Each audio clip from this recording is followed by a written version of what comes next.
اب جو شیطان پھسلاتا ہے تو شیطان کے بارے میں یہ بات آتی ہے کہ شیطان کبھی بھی کسی کو نہیں روکتا۔ کبھی آپ نے نہیں دیکھا ہوگا کہ ایک آدمی مسجد کی طرف جا رہا ہے، شیطان آگے آ کر کھڑا ہو گیا ہو، کہو میں تمہیں نہیں جانے دیتا۔ کبھی آپ نے نہیں دیکھا۔ شیطان جو پھسلاتا ہے وہ تاخیر کرواتا ہے، تاخیر کرواتا ہے، سستی پیدا کرتا ہے کہ تھوڑی دیر بعد پڑھ لینا۔ نماز کے لیے آدمی اٹھتا ہے تو وہ کہتا ہے تھوڑی دیر سو جا، تھوڑی دیر سو جا، اس کے بعد اٹھ کے نماز پڑھ لینا۔ اب وہ تھوڑی دیر، اب میں نے یہ بات عرض کی تھی کہ یہ جو دشمن ہیں ان کی کوشش ہوتی ہے کہ مسلمان کی، انسان کی زندگی جو قیمتی ہے اس کا ایک ایک لمحہ پہ محنت کی جاتی ہے، ایک ایک لمحہ، ایک ایک سیکنڈ پر محنت کی جاتی ہے۔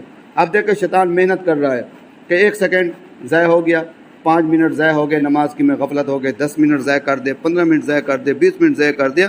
وہ زندگی آپ دیکھیں، وہ 5 منٹ جب زندگی ہم نے غفلت میں گزار دیا، وہ 5 منٹ کی زندگی ہماری پگھل گئی۔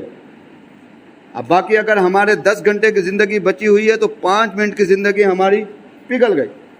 تو اسی طریقے سے شیطان اور یہ جو ہمارے دشمن ہیں وہ اس طریقے سے محنت کرتے ہیں کہ کسی طریقے سے جو ہے ایک ایک لمحے کو ضائع کیا جائے۔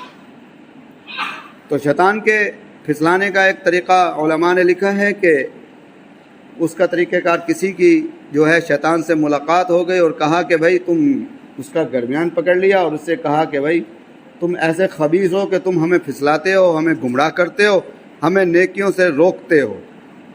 تو اس نے کہا کہ شیطان نے کہا کہ کبھی آپ نے نہیں دیکھا، میں نے کس کو روکا ہے آپ بتائیں۔ اس نے کہا تمہارا ذکر ہے قرآن مجید میں اور تم ہمارے کھلے دشمن ہو۔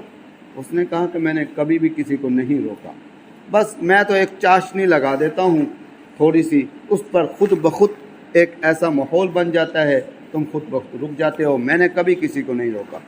اس نے کہا کہ وہ کیسے؟ اس نے کہا میں تمہیں بتلاتا ہوں، آ جاؤ۔ ساتھ ایک مٹھائی کی دکان تھی، مٹھائی کی دکان تھی تو اس نے ایک انگلی لگائی چاشنی کے ساتھ، جو مٹھاس تھا اس کے ساتھ لگا کے اس نے دیوار پر لگا دیا۔ جب دیوار پر لگا دیا تو وہاں پر اس نے کہا اب یہاں کھڑے رہو، اب دیکھو تماشا کیا ہوتا ہے۔ اب دیکھنے میں ایک چاشنی ہے جو میں نے لگائی ہے اور تم اس کا دیکھنا نتیجہ کیا نکلتا ہے۔ نتیجہ کیا نکلا؟ وہ آدمی وہاں کھڑا رہا، اس نے دیکھا کہ وہ جب مٹھاس لگا تو وہاں پر مکھیاں آ گئیں۔ جب مکھیاں آ گئیں تو مکھیوں کے ساتھ دیکھ کر وہ چھپکلی بھی پہنچ گئی، کیونکہ مکھیوں کو کھاتی ہے۔ جب چھپکلی جو ہے وہ مکھیوں کے لیے آ گئی تو بلی ساتھ کھڑی تھی، بلی بھی وہاں، مٹھائیوں کی دکانوں میں اکثر بلی بھی گھومتی پھرتی ہے۔ تو اس نے دیکھا کہ چھپکلی کو، اس کے منہ میں پانی آ گیا، اس نے چھپکلی پر چھلانگ لگا، چھپکلی کو پکڑنے کی کوشش کی۔ اسی دوران ایک گاہک آ گیا، اس کے ہاتھ میں کتا تھا۔ کتا جو ہے وہ بلی کو کھاتا نہیں ہے بلکہ اس کو کلر کرتا ہے، اس کو مارتا ہے۔ تو اس نے جب بلی کو دیکھا، اس کو رہا نہ گیا، وہ بلی پر چپک پڑا۔ اس طریقے سے وہ تاسلہ جو ہے وہ الٹ گیا۔ جب تاسلہ الٹ گیا تو اس نے کتے کی وجہ سے، جو مٹھائی بیچنے والا جو دکاندار تھا، تو اس نے جب دیکھا کہ کتے کا کام ہے تو اس نے کتے کو ڈنڈا مارا، کتا مر گیا۔ جب کتا مر گیا تو جو گاہک تھا اس نے دکاندار کو پکڑ کے اس کی پٹائی کر دی۔ جب پٹائی کر دی تو آپس میں لڑائیں شروع ہو گئی، 10 آدمی ادھر ہو گئے، 10 آدمی ادھر ہو گئے۔ ہوا کیا؟ 5 آدمی ادھر کے مر گئے، 5 آدمی ادھر کے مر گئے۔ اب دیکھیں ایک چاشنی کے ساتھ معاملہ قتل تک پہنچ گیا۔ تو شیطان جو ہے اس طریقے سے پھسلاتا ہے، اس طریقے سے وہ صرف چاشنی لگاتا ہے اور معاملات، انسان اس چاشنی کو لے کر اس کی انگلی پر وہ آگے چلنا شروع کر دیتا ہے۔ یعنی وہ ایک تھوڑی سی چابی دیتا ہے، کرنٹ دیتا ہے، تو کرنٹ سے جو ہے وہ انسان جو ہے وہ چلنا شروع ہو جاتا ہے۔ تو اس کے لیے علماء نے فرمایا کہ شیطان کبھی بھی روکتا نہیں ہے بلکہ کیا کرتا ہے؟ ہمارے دل میں وسوسے ڈالتا ہے، وسوسے ڈالتا ہے۔ تو جب وہ وسوسے ڈالتا ہے تو فرمایا کہ اس کا طریقہ کار یہ ہے کہ جیسے ہی وسوسے پیدا ہو، انسان جو ہے، مسلمان جو ہے، وہ اپنے آپ کو وسوسوں سے نکال لے۔ فرمایا کہ یہ کام بہت آسان ہے، اس وجہ سے کہ انسان کی فطرت ہے، سوچنا انسان کی فطرت ہے۔ اور فرمایا کہ انسان اس وجہ سے قصوروار ہے۔ اب ہمارے ذہن میں یہ بات آتی ہے کہ جناب اگر ہم گناہ کرتے ہیں تو یہ تو شیطان کا کام ہے جو ہمارے دلوں میں وسوسہ ڈالتا ہے۔ تو علماء نے فرمایا کہ بھائی وسوسہ تو وہ ڈالتا ہے، وسوسوں کی پرورش تم کرتے ہو۔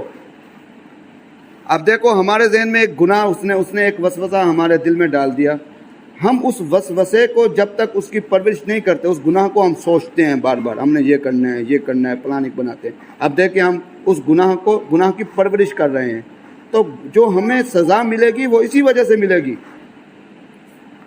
اگر ہمیں سزا شیطان کے وسوسے کی وجہ سے ملتی تو پھر ہماری نماز جو ہے وہ ٹوٹ جاتی، ہماری نماز ٹوٹ جاتی. اس پر پھر ہمارے لیے دوہرا اجر نہ ہوتا.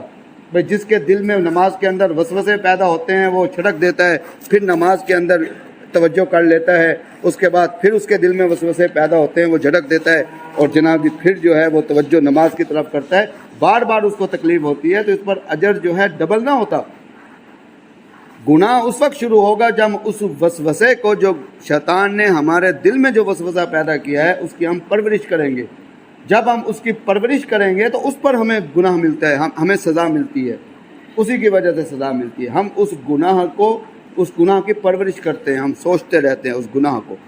آپ تجربہ کر کے دیکھ لیں کہ جب بھی ہم سے کوئی گناہ ہوگا، ہم نے اس کی پہلے وہ وسوسہ تو شیطان نے ڈالا ہوگا، مگر اس وسوسے کی پرورش ہم نے کی ہے. ہم سوچتے ہیں، اس کی پلاننگ بناتے ہیں، گناہ کیسے کیا جائے، کیسے کیا جائے، کیسے کیا جائے، ہم اس کو سوچتے رہتے ہیں اس گناہ کی طرف. تو علماء نے فرمایا کہ جیسے ہی شیطان وسوسہ ڈالے ہم اس کو جھٹک دیں اور توجہ اللہ کی طرف کر لیں. کبھی بھی آدمی گناہ نہیں کر سکتا، کبھی بھی آدمی گناہ نہیں کر سکتا. جب اس وسوسے پر ڈٹ جائے گا، غور و فکر کرنا شروع کر دے گا، پھر اس کا نتیجہ یہ نکلتا ہے کہ آدمی گناہوں کی طرف چلنا شروع ہو جاتا ہے. تو پہلا دشمن جو ہے وہ ہمارا جو ہے وہ شیطان ہے. اور شیطان کے بارے میں یہ بات یاد رکھیں کہ شیطان سے بچنے کے لیے ایک تو طریقہ یہ ہے کہ اللہ کی پناہ میں آ جائے. دوسرا طریقہ یہ ہے کہ آدمی کا علماء کے ساتھ تعلق ہونا ضروری ہے.